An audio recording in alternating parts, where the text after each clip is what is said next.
Hi everyone, my name is Jason, and today I'll be talking about the intersection of statistics and machine learning. So today I'm going to talk through three key points.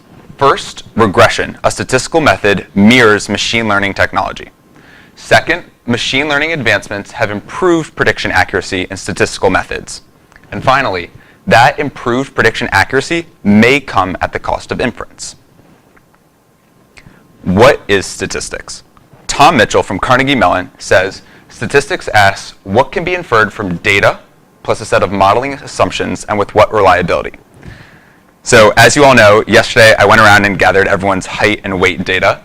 So the data points on our graph, that represents the data.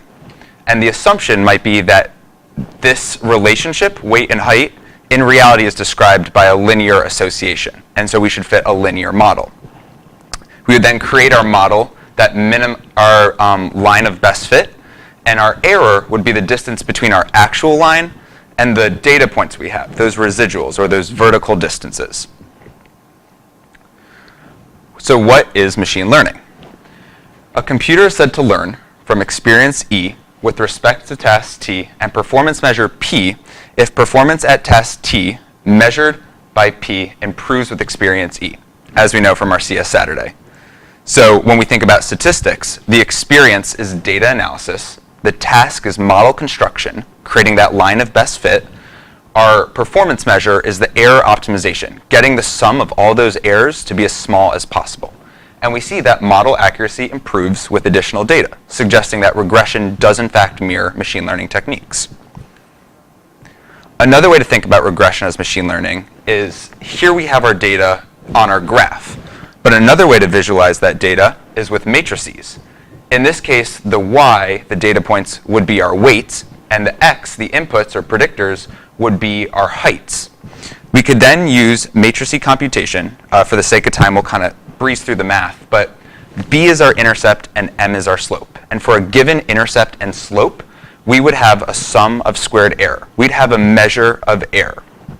And we would want to find the intercept and slope, optimized for those so that we have minimized our total error.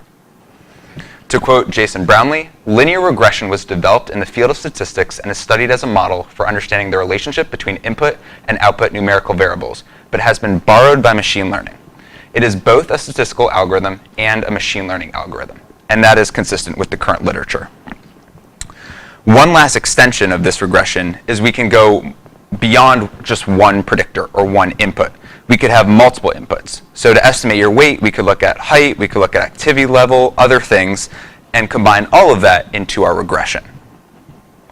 So hopefully I've convinced you that regression, a statistical method, at least mirrors machine learning techniques, if not is machine learning. Let's now focus on machine learning advancements and how they've improved prediction accuracy. So before we had a numerical data where your weight could be 0, 10, 20, 300, any value in between. But sometimes we have a categorical response or a binary response where it's yes, the event happened, or no, it did not. One example is heart disease. Yes, a user could have heart disease, or no, a person could not have heart disease. At the bottom, you can see that what we've done is essentially a mathematical transformation, where instead of looking at Y, the output, we look at the log odds ratio, or the log of the probability of success divided by the probability of failure. And that's what we use to graph our result. So it's still a binary result, a no or a yes, but we're looking at the probability of a yes, a probability of a success, or in this case, the probability of having heart disease. The key takeaway here is that in logistic regression, our outcome is a probability between 0 and 1, and we can explicitly say how each predictor contributes to the outcome because we have this mathematical relationship. Let's do an example. Framingham Heart Study is a famous study on heart disease. They had 1,400 participants, 300 with heart disease, 1,100 without. The predictors they looked at were age, gender, systolic blood pressure, SBP, diastolic blood pressure, DBP, cholesterol, and cigarette usage. When we look at the results, this is from R, a statistical coding language. When we look at the results of the study, we can explicitly see how each predictor, each input, contributes to our output, our probability of heart disease. Our misclassification error is 25%, and we have a clear interpretation. For example, a 10-unit increase in SBP is associated with a 0.17% increase in the log odds of heart disease. Again, while log odds might not be the most comfortable or intuitive idea, it's very explicit. We can say, given an X increase in predictor, we see on average a Y increase in the result, the output. Now, for the moment Truman has been waiting for. Another way to approach categorical response is with more complex machine learning, and we're going to use random forest as our example. For a little background, random forest was invented in '95 by Tim Kahn-Ho for Bell Laboratories. It was then popularized 8 years later with the help of Leo Brinkman. The concept is we have a tree, which is what we use to make our estimates given the predictors. We use a forest, which uses a statistical term called bagging, but essentially averages, takes in multiple trees. And finally, the random part of random forest is that we only select a random subset of predictors with each tree. So let's give a very concrete example to make those three ideas a little more clear. To start with our tree, we have all our data, we have our predictors, and we're trying to estimate the probability of heart disease. If we could only take one predictor, and we could only make one slice in that predictor, we could only divide our participants by one area, our model tells us that the best slice to make to optimize prediction accuracy, the accuracy of the predictions of having heart disease versus actually having heart disease, our model tells us that the best slice would be at an SBP of 154.5. Everyone with an SBP below 154.5, we should predict no, will not have heart disease. And everyone with an SBP above that, we should predict yes, will have heart disease. Now, once we have our two new segments, we can create another branch, another division, and we can keep doing that until the additional division no longer justifies the incremental improvement in prediction accuracy. So if we do that all the way, here's an example of what we might see. Now, it turns out a single tree by itself might not predict that accurately, since we only have a few options. However, we can use a forest.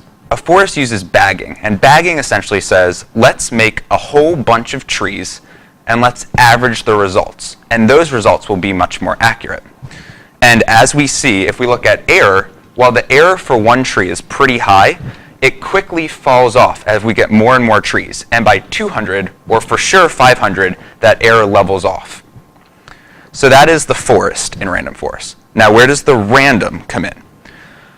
Let's say, for example, SBP is a very strong predictor and almost outweighs the other predictors in many of the trees. Well, we'd want to give every predictor its opportunity to shine. The random part of random forest says, for each tree, let's only take a subset of all the predictors. Instead of taking all 6 of our predictors, let's just grab 2 or 3 or even 4 and only use those to create our tree, to create our predictions. This way, every predictor has its opportunity to shine. And so that is the famous random forest. If we go back to our Framingham heart study, the results when we use random forest is a misclassification error of 20%, so a 5% decrease from our logistic regression, and we can see the variable importance. Variable importance tells us if we were to remove this predictor, how important is it to our prediction accuracy? How much does our prediction accuracy decrease with the removal of that predictor? And our model tells us age is the most important predictor, then gender, then SBP, and so on. So if we removed age, we would see the largest decrease in prediction accuracy versus the other 5 predictors. So hopefully you're convinced that machine learning advancements like random forest over logistic regression have improved prediction accuracy, at least in some cases. When we go back to our results, and specifically focus on this variable importance measure, one area of concern is how do we draw inference from these results? While we can say that age is the most important attribute, our model doesn't tell us explicitly how age contributes to the probability of heart disease. In fact, our model doesn't even tell us if a larger age or smaller age is more or less associated with heart disease. This is an issue as we go from the results of our study to implications for the real world. It's hard for us to drive policy, drive prioritization, where to spend dollars. How would we want to support heart disease? We can tell you the most important things for predicting, but we can't give you an explicit relationship for how one predictor impacts the probability, the result of having heart disease. In contrast, in our logistic regression, we can explicitly say that on average, a 10-unit increase in SBP is associated with a 0.17% increase in the log odds of heart disease. In our random forest, we have a model that is the best at predicting. It can predict most accurately, but we can't draw very explicit inferences for how each predictor contributes to the outcome. While the field of statistics and machine learning is still working towards drawing inference and creating opportunities for inference given a random forest and other machine learning models, the academic literature, at least as of right now, says that we should be very cautious and not draw explicit inferences from our machine learning complicated techniques. So today we've talked about how regression, a statistical method, mirrors machine learning. Machine learning advancements, like random forest over logistic regression, improve our prediction accuracy, but that prediction accuracy may come at the cost of inference. Lastly, to give credit, Linda Zhao teaches a class on this at the Wharton School. Tom Mitchell and Cosma Shalizi from Carnegie Mellon have a lot of great sources on statistics and machine learning, and Jason Brownlee for his website on machine learning. Thank you very much.